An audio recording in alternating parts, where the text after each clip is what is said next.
Hi, I'm Lisa K. Donner, along with Jeff Charles, Sarah Cowgill, Tim Donner, and Scott Cosenza. And this is the Conservative Five, Liberty Nation's online TV news program.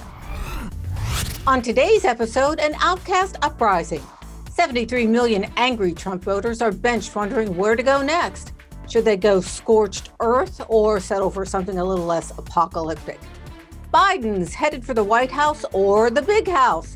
Big box media has finally taken notice of Hunter Biden's escapades as his father prepares to move out of his basement and into 1600 Pennsylvania Avenue. Is this a real-life version of House of Cards? Status anxiety, call Dr. Jill.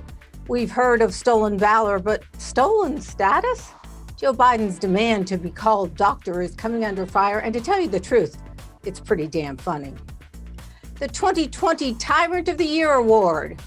Through the chaos of one heck of a tumultuous year, leave it to the Democrats to become even more tyrannical and elitist.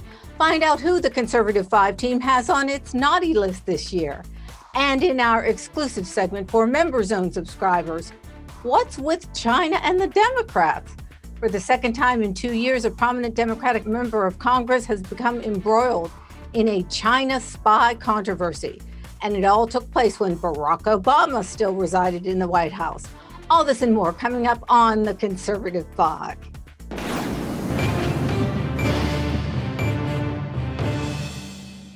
As Joe Biden calls U-Haul and dusts off his tuxedo, is Hunter Biden getting sized up for an orange jumpsuit?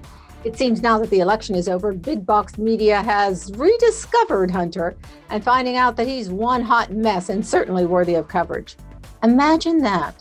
Of course, here at Liberty Nation, we've been covering Joe's boy all along. Why? Because he's news. Okay, Sarah, I know Joe and Hunter are always on your mind. Why has the legacy media finally woken up? I have nightmares about these two. As you all have noticed, before Joe Biden became the standout, going to be the Democratic nominee, Hunter was in the news. You know, he was dating his dead brother's wife. He got another gal knocked up, and I mean, he was all over the place.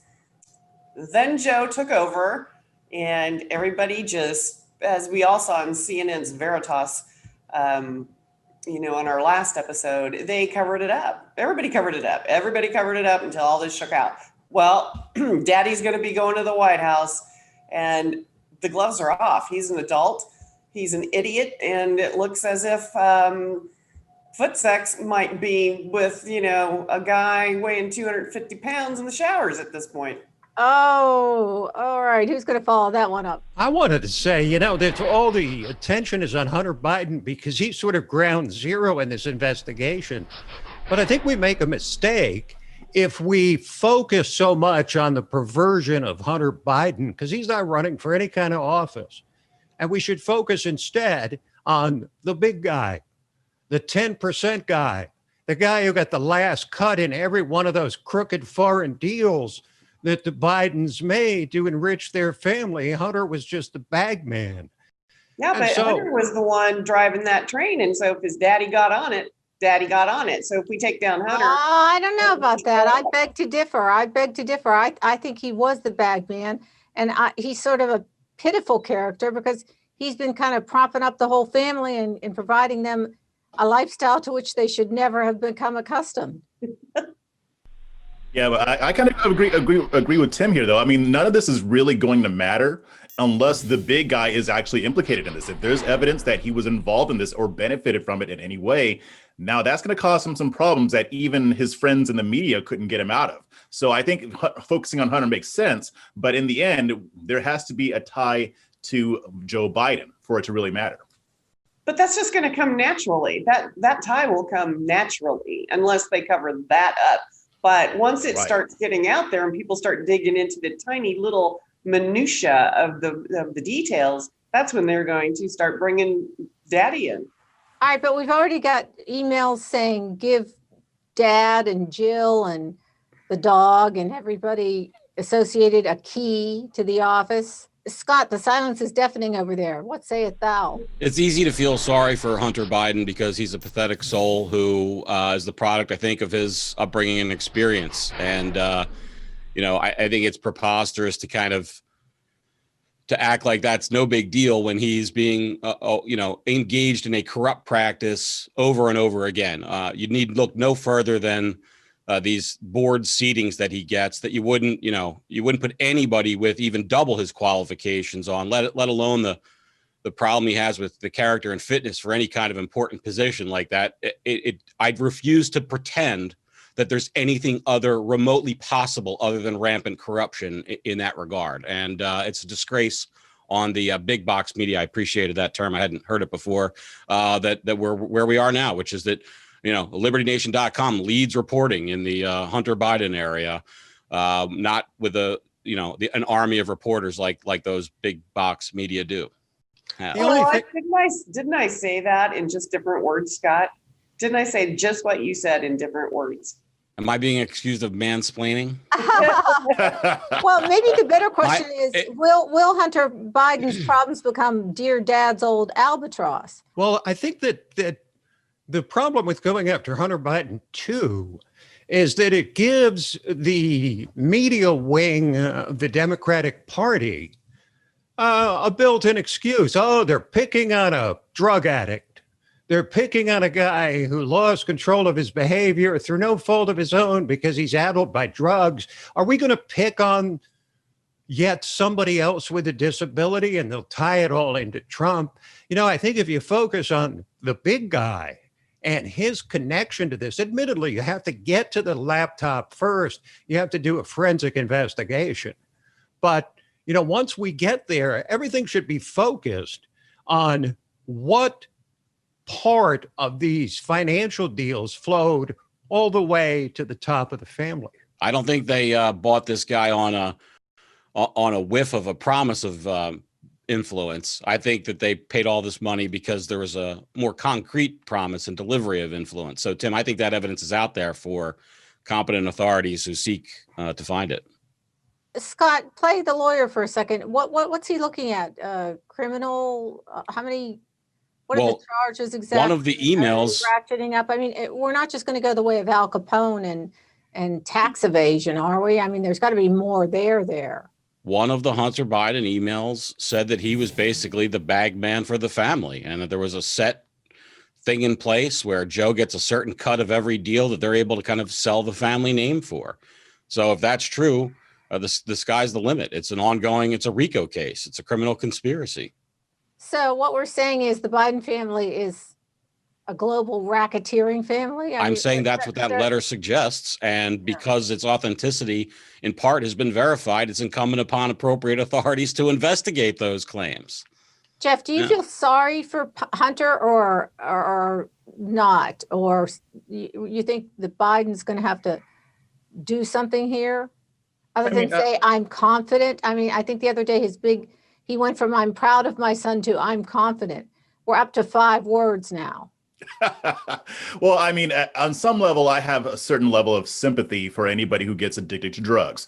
However, when it comes to participating in a corrupt enterprise using his father's name, who was a vice president and who looks like he's going to be the president now, then there's no sympathy there in that respect. I mean, he's participating in activities which he knows are illegal. Now there's an investigation into it. I mean, and I agree with Scott. I mean, with his legal expertise, I mean, if they actually find evidence and it ends up even getting tied to Joe Biden, it is going to be an albatross around his neck. Now, will this cost him his career? No, but I mean, if you think about it, he's starting out bad. I mean, just having this out in the media the way it is right now at the beginning of his presidency, it doesn't look good. And I have a feeling that they're going to find even more than what we even know about right now. All right. I think he's got that lifetime Amtrak pass. So no matter what happens to him, he's going to land on his feet. Well, he was on the board of Amtrak, which is probably the most impressive credential of his professional career. And let's not all pile on and say he got that because Joe Biden practically runs Amtrak. I'm sure that he was well trained in the specifics of Tim. They posted a help wanted notice. He applied, and his application was accepted. Selected from among thousands. Everybody who's looked at that has said there's no issue there. Thank you, Scott. All aboard. We're going around the horn in 30 seconds. Does Trump appoint a special prosecutor for Hunter Biden? Yes or no? We'll start with you, Timothy. I don't know. I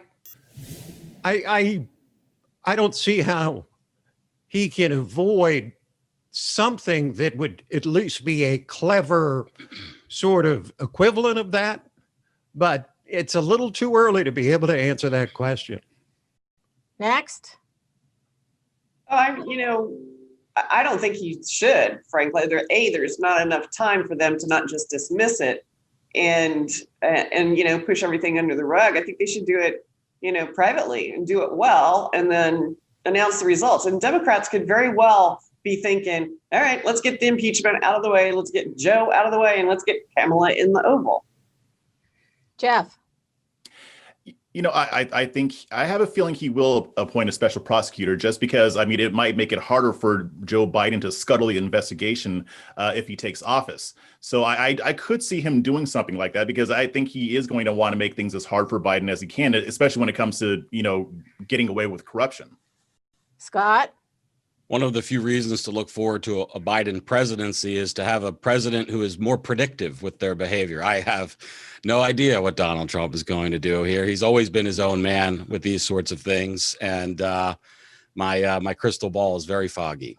I have one more thing to add. I think, outgoing presidents deliver usually dozens of pardons on the way out the door. I think Donald Trump might consider pardoning Joe Biden for all crimes which may have been committed or which he may commit in the future.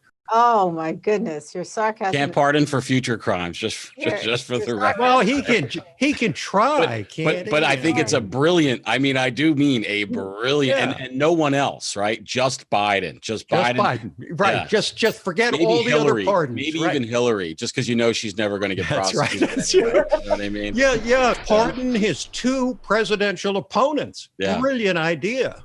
Yeah. All right, we're going to close this out. And the answer is no. Trump will not appoint a special prosecutor because he is not as nearly as vindictive and evil as those on the left.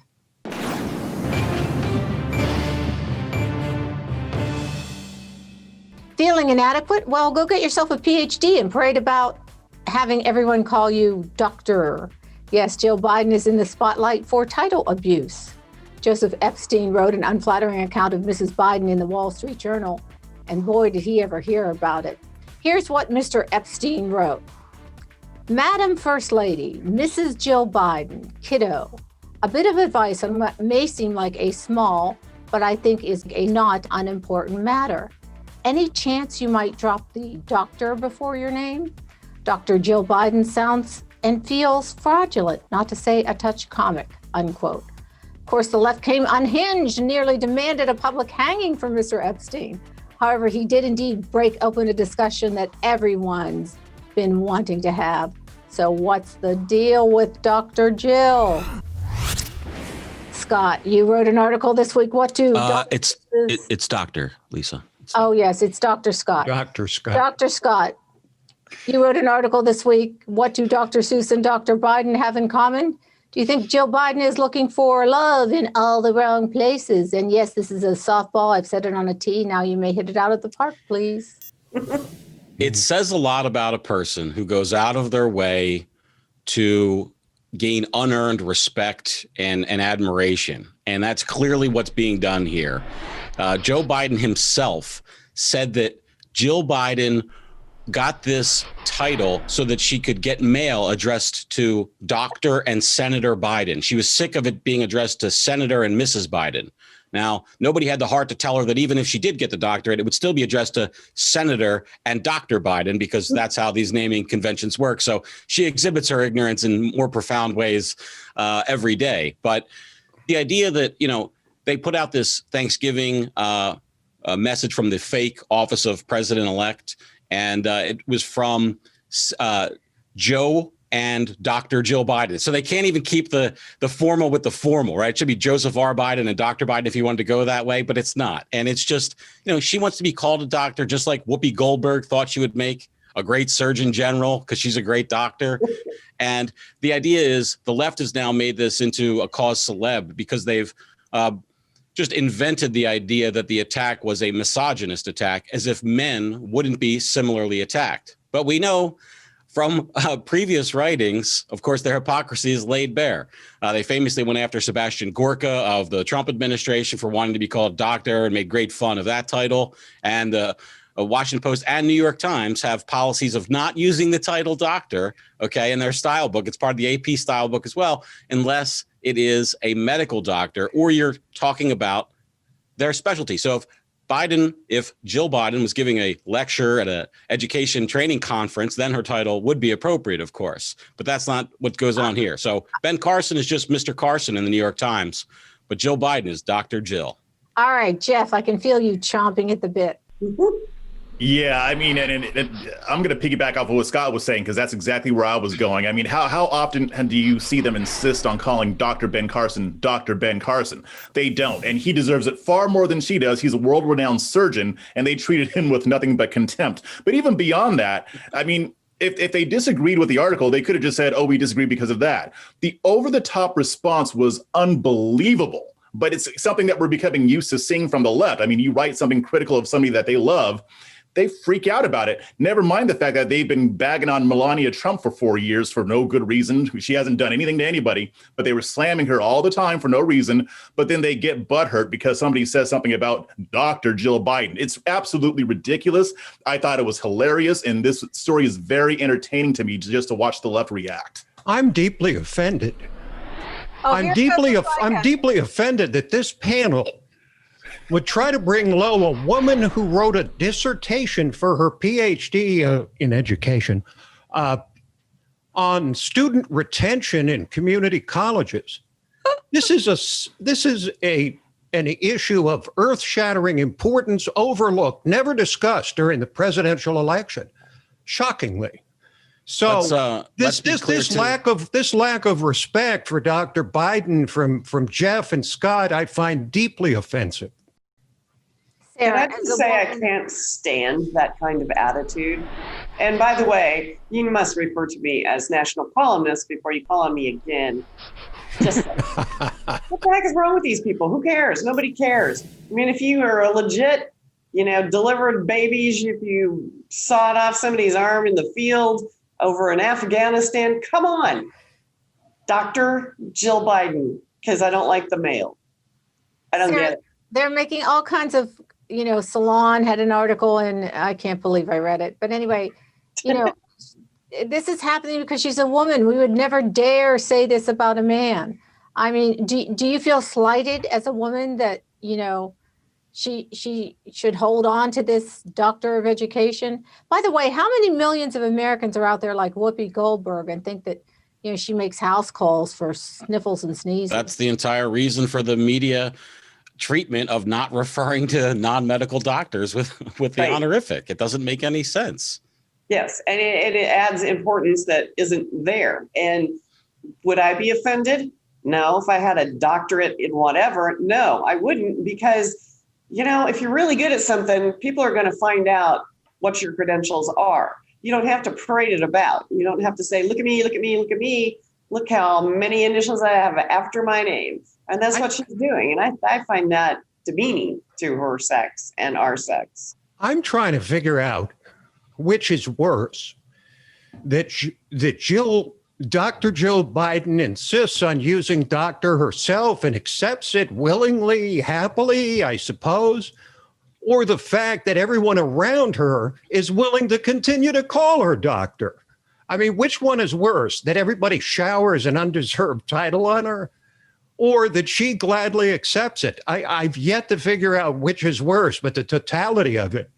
I mean, when you put that together with the way that Melania Trump was treated, I mean, probably the most impressive first lady in terms of beauty and in terms of education of any American first lady. And she was shunted aside, and now Dr. Jill is in the house. She's in the house. Well, I can't wait to hear what the Secret Service nickname for her is going to be down the road, like Doc. High anxiety. High anxiety. Yeah. I think doctor in the house. What were you going to say, Jeff? Yeah, I was going to say, I can't remember who said this, but there's a saying, and I think it applies here. If you if you have to keep telling people that you're a lady, then maybe you're not. If you have to keep hyping yourself up, then maybe you're not worth the hype. I mean, going back to Dr. Ben Carson, he doesn't insist on being called doctor. He has established his reputation by his accomplishments and his achievements. He lets those speak for themselves. So it sounds like there's a little bit of insecurity, maybe on Jill Biden's part, but there's also an insecurity on the left about how they can tout this woman who seemingly hasn't accomplished as much as they think that she should have. And I think that's a lot of why they're trying to always deflect to Melania, because what do they have going on? And in the end, none of this really matters. I mean, it doesn't really matter whether she's a doctor or not, but the fact that they freak out over this so much kind of betrays a lack of security in the people that they have in the office now, or that they will have in January. Those social science doctorates are often a house of cards in terms of actual research and work put into compared to a hard science. There was a wait a minute. Here comes the Juris Doctorate. There was a tweet that I love, Jeff, that from a guy at Stanford who said he never met a physicist who used the doctor title and never met a doctor of education who didn't use it. I just wanted to add for the record that when she defended her thesis at the University of Delaware, her husband was the senior senator, U.S. senator from Delaware, and her stepson was the attorney general. Certainly you're not suggesting that there was any sort of favoritism demonstrated towards. Definitely not. And also for the record, Biden holds a master's degree from Villanova University, and no one in the world is questioning the validity of that degree or its intellectual heft and might. I will give Jill Biden credit for one thing. She apparently does remember that the University of Delaware is her alma mater, so to speak. Unlike her husband, who during the campaign proudly boasted of his degree from Delaware State, where he never went, and which is an all-black college. All right, we're going to wrap this up, but I am going to piggyback a little bit off of what Jeff said. I heard somebody, and I don't know if it was Tucker Carlson or who it was, said the Biden family has social class insecurity. And I think that's a really astute observation. Well, I love this line from the author, Mr. Epstein, who has suffered much derision. Quote, a wise man once said that no one should call himself doctor unless he has delivered a child. Think about it, Dr. Jill, and forthwith drop the doc.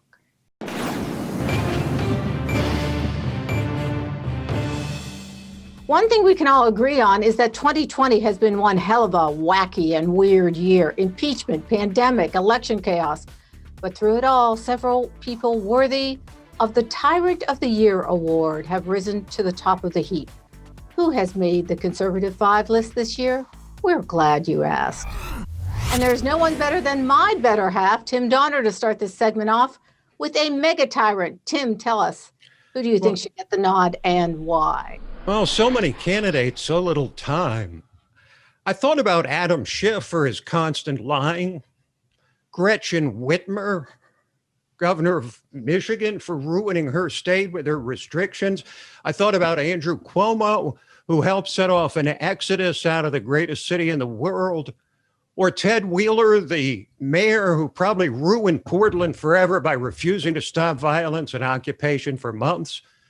But I kept coming back to someone who did something so craven following the election that it took the breath away, even in the current political climate. And that would be our beloved Speaker of the House, Nancy Pelosi, who as much as admitted last week that she withheld a bill to help millions of people stung by the coronavirus, desperate for help through no fault of their own, that she delayed it until after the election and then said, but we can pass a bill now because Joe Biden is now president. That is, to me, in a very difficult field of candidates, that to me still takes the cake.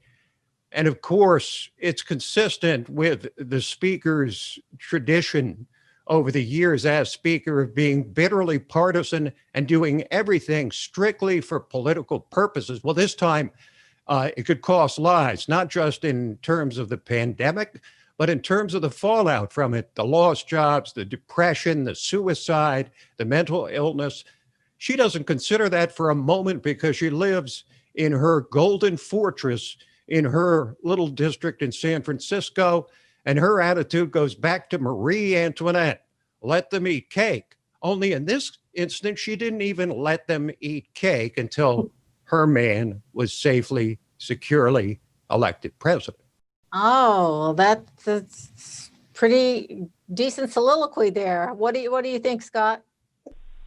Well, I'm shocked at Tim's cynicism for a public servant who served her constituents for generations now, Tim. Thank you. Thank you, Scott. She, especially to attack a female like that. I will attack a white male, Jack Dorsey, who I think through his weaponization of Twitter against, how to even describe it? It's like if you're not for the uniparty, basically, or I guess you can be wildly progressive, but just to the right, you can't be further right than Christine Todd Whitman, or else you're liable of getting banned off of Twitter. And to great effect, you know, the banning of the sharing of the Hunter Biden story, for instance, and the numerous restrictions they place on people's accounts who just are interested in election integrity, not necessarily whipping up any frenzies, but it just documents that basically it's a giant, what do you think the dollar value of contributions would be if you could generate Twitter, right, and say, I'm going to sell it to Democrats, right, to Main Street Democrats? What the dollar value of it in terms of vote getting, right, and message support is fantastic. And for that reason, and for his insistence on pretending that he's not biased and pretending that he's open to conservative and libertarian voices, Jack Dorsey gets my award. Woo! Wow, we're coming at him fast and furious. Sarah girl. Oh, I had a laundry list, and I've plucked. And you pared it down. I've checked them off as we've gone along, and media and Twitter and things like that. And then I got to thinking, I just came up with this. I haven't been studying it for a while. But the chick that ate the raw bat, hello, she's going to be the biggest jerk on the planet. She ate the raw bat. We've got COVID, knocked out our economy, knocked out our president, boosted these morons into power. Come on. I mean, it's the chick that ate the stupid bat. Oh my goodness. That's all I got.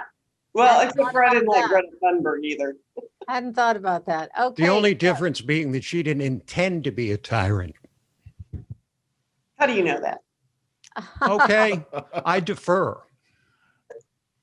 By the way, I don't think all that was a coincidence, and I'm not a conspiracy theorist. I don't think it was either. I'm just saying. Jeffrey.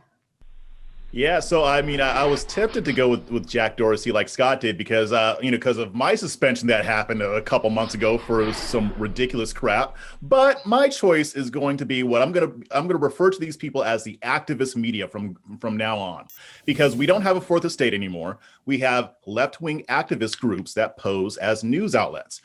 Now, regardless of who is in the Oval Office, we can always count on the establishment media, the activist media, to promote tyranny, whether they're running cover for groups like Antifa, who tear up cities because they want to further their leftist agenda. They won't report honestly on that. What they did with the Hunter Biden story, when they basically sat on it and suppressed it, and then now they want to talk about it.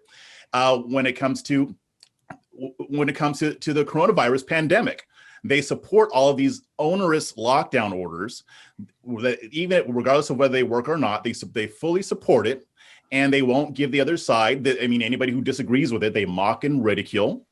And they have grown even more egregious over the past 4 years, but even in 2020, they got really, really bad with it. So they're going to have my vote.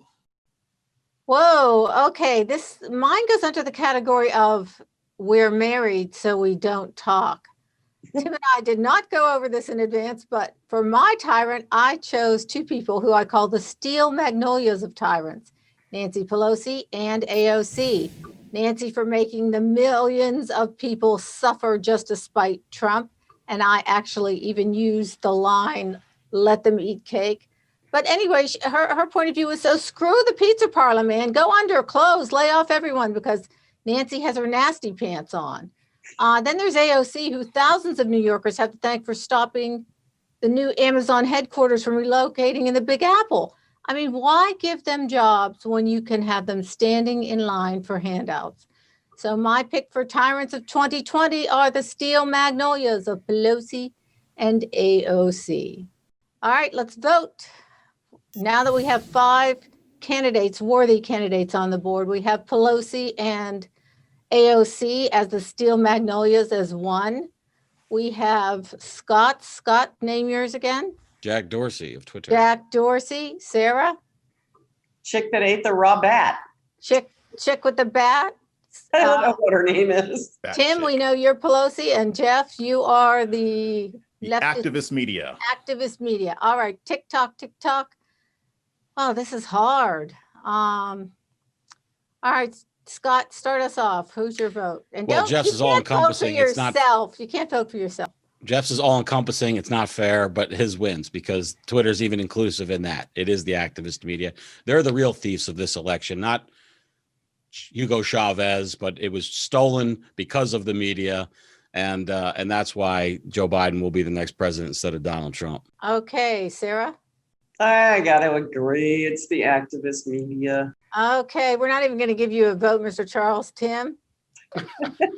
Well, I think there was election fraud here because Jeff has done the equivalent of bombarding us with mail-in ballots by picking an entire profession. I mean, that's no more legitimate than Joe Biden winning the presidency. Oh, I didn't They say might as that. well be one person because they all say the exact same thing. So it might as well be a person. Well, if I would take Jeff, but if it's a person, I'll go with Jack Dorsey because he's done countless.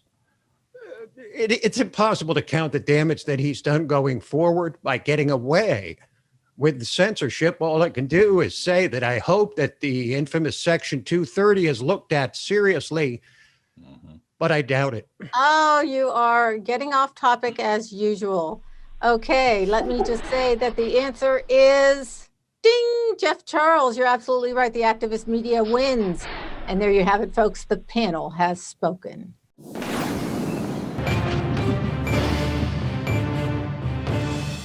Despite the calls for unity from the most polarizing faction this country has ever witnessed, Heartlanders, flyover folks, and Trump's massive base are having none of it. People are posting on social media that they have been waiting 4 years to write, "Not my president," in all caps. Some folks are considering leaving the GOP behind and building a new party. Others, there's talk of secession. Is this just a passing fancy, or will this be the tone for the next 4 years? Mr. Charles, we're going to give you the microphone first. You're going to come bold to the mic. Yes, I am. So, I mean, talk of secession comes up every few years, and everybody always wants to talk about starting a third party. I think that these movements, as they are now, they are going to fizzle out probably over the next year or so. But it does give us a glimpse into how the conservative movement will look in 2021 and 2022. I even say this even on the left as well. There are different factions that are going to be coming up on the right that are going to be vying for influence. You've got the establishment, you've got the non-establishment, you've got the MAGA crowd, you've got the people who are right now the Stop the Steal crowd. But I think that they're trying to carve out their own position as well. And this might sound dramatic, but I really do think that this will be a battle for the soul of the conservative movement and the Republican Party. And in that being said, this kind of gives the feel of having multiple parties, even though we still have 2 official parties. I mean, on the left, you've got the establishment and you've got the far left wacko socialist crowd. But on our side, we have our factions too. So when people cast their votes, whether it's during the primaries or for president, they are going to be voting for a representative of one or more of those factions. So I think we're kind of getting a little preview as to what we're going to be seeing starting in 2021. I think things are wide open because the progressives are not terribly pleased with the Democratic Party any more than Trump voters are pleased with the Republican Party.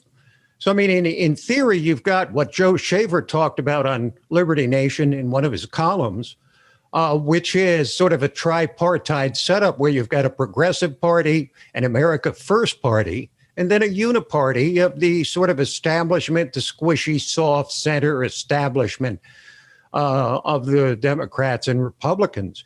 The problem is, of course, that building the infrastructure for a new party is almost impossible. Most of the movements that we've had among, independent candidates over the years, you include Ross Perot, you include in 1992, George Wallace in 68, Strom Thurmond in 1948. Those were based on charismatic individuals and really don't speak to the building of a new party. Trump might be the first one who could build a viable third party that would throw the electoral calculus into disarray. Tim, do I have my history right here? Was Huey Long starting his own party too, or does anybody know? Well, Huey Long never won a Democratic presidential or Republican presidential nomination. But there was the Dixiecrat Party of 1948 that was started by Strom Thurmond as a breakaway from the Democrats, who were still a segregationist party, but they weren't segregationist enough for Strom Thurmond. So he broke away. And Huey Long was always his own man. He was always... we got to get one of our viewers to look that up. Something about Huey Long sticks in my brain here. Anyway. He was colorful. Yeah, indeed. Sarah, go. I think there's been a seismic shift. I've watched this unfold, since Obama came into office, and how things sort of went downhill according to conservatives. I left all sorts of any kind of political associations in 2006. Because as a lifelong Republican, I was just like, you people are messed up. This whole, they've been in here the longest, let's give them the nod. They were unqualified. They were slicksters. They were just waiting in line. They weren't doing anything. They were just waiting in line. And so I saw this shift of people rumbling when Obama was in there for 8 years. And they knew that Hillary was coming up. And this seismic shift in the heartland, between the Appalachians and the Rockies, all of a sudden people started speaking up, getting a little bit loud, and most, for the most part, we're a bunch of polite people in the heartland of the country, probably except for me. But they turned the corner. Trump came down that golden escalator, and people across this country went nuts. And he wasn't a Republican for very long. He wasn't a Democrat for very long.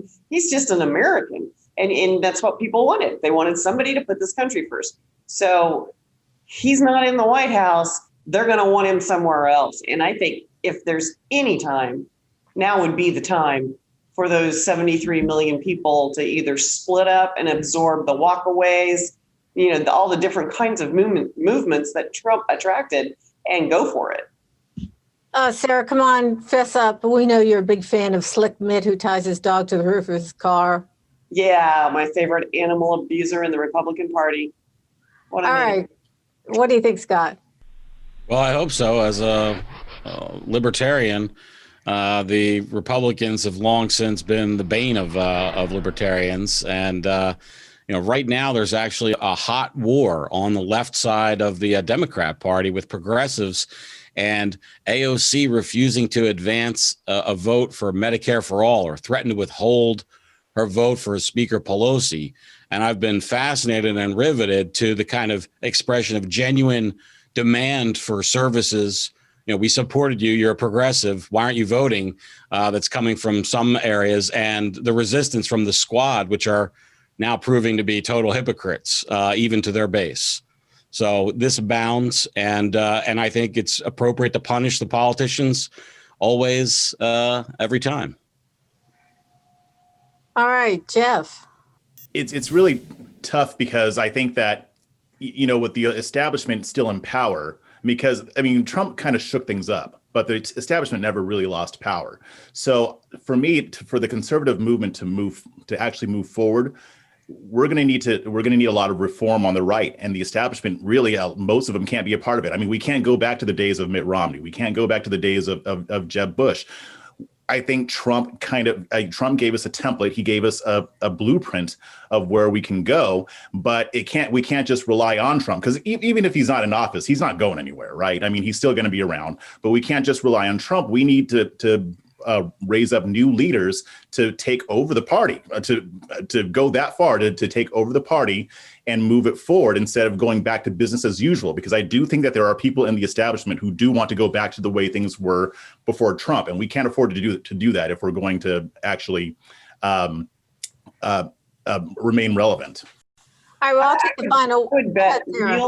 I would bet real money that a year from now in New Mexico, some random place in New Mexico could hold a rally for Trump and 20,000 people would show up.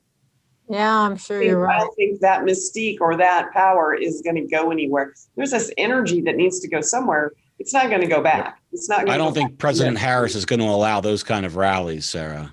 Outlaw, scufflaw. Well, this election certainly is a mess, and you just can't wipe it away. And serious questions deserve serious answers. And I personally think Trump will appoint a special prosecutor. I think it will take years, millions of dollars, but ultimately he will be proven right that the election was stolen from him. And until then, I believe that the people will coalesce around Trump, whether it's Trump for 2024, Trump TV, Trump Twitter. I think they will certainly coalesce behind Donald J. Trump.